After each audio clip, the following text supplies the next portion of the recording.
Hello. So yeah, it's been almost 2 weeks since I did one of these, and thought I'd do one.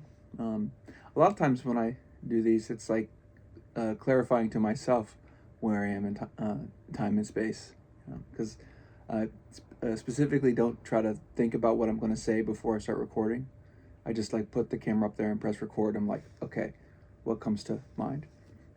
And so far, I haven't edited anything out. Like I haven't made a recording and then oh, I'm not going to post that. It's kind of like a challenge to myself to just kind of see what comes out, because interesting things happen when you point a camera at yourself. You kind of have to dance a little bit, cognitively dance, by analogy.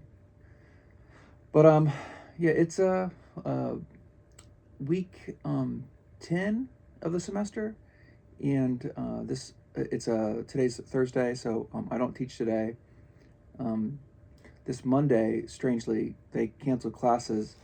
There was like a really scary forecast, tornadoes and high winds, and we got an email at like on Sunday at 5 p.m. and they were like, consider teaching your classes online. We're not going to cancel classes because we don't know if this forecast will come to fruition. And then around like 10 p.m. we got an email saying, okay, we're canceling classes. It seems really bad.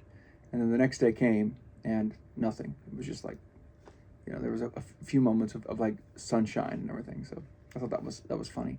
There's been this recurring theme down here. It's like make these like, you know, almost like prophet of doom forecasts for the weather, and then like, nothing happens. Uh, but um, but yeah, that was my Monday. I ended up, it was a little bit extra time I found I had. So did I do anything memorable on Monday? I don't think so. I mean, I just been like reading. Like I'm actually reading C.S. Lewis's Out of the Silent Planet right now. This is I've had this space trilogy for a long time, just sitting on my shelf, and I'm in this book club at my church, and we're reading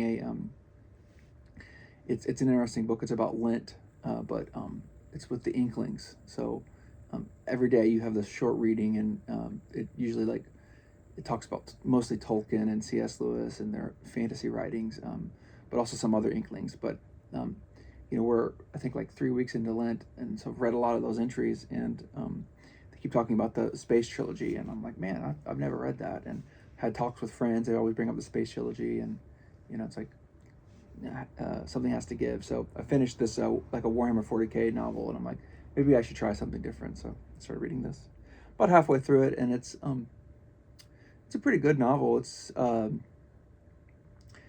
of like a version of that stereotypical story, like the kind of civilized person, usually a European, goes to like an indigenous culture, and they kind of discover that, like, oh my gosh, these people are doing things wonderfully, and we've missed so much in this in our modern world. We should learn from these people, and it's kind of like Eden, what's that word? Edenic, like Garden of Eden, or prelapsarian is another word. Before the fall, like people of a fallen world go to the world before it falls, and then kind of learn about it. And what's interesting about this book is a lot of it is um, linguistic. So it's like the main characters struggle to understand their language. There's been like maybe like 15, 20 pages where there's this subtext of like him like figuring out um, you know the the words and the grammar of the worldview of these uh, aliens that he discovers. He I didn't start. I don't know if you're not familiar with these books, that they're science fiction, and he goes to a planet and encounters like kind of pre-moderns, and there's a lot more there, and there's a theological element to it as well. I think this was Lewis trying to imagine what like life before the fall would be like, or like what would life in the Garden of Eden be like. And this is pretty interesting. It's a I haven't really thought through all of the theology of it, but I find it compelling. It's there. It was referred to in that Lent book, but there's a lot to untangle. But reading that, playing some video games. Last night I stayed up too late playing Diablo 4 with some friends. The new season in Diablo 4 started, and had a lot of fun.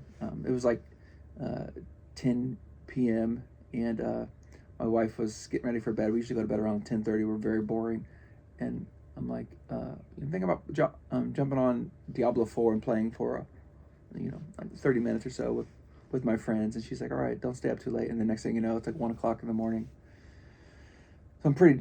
I still got up at 8, so I'm kind of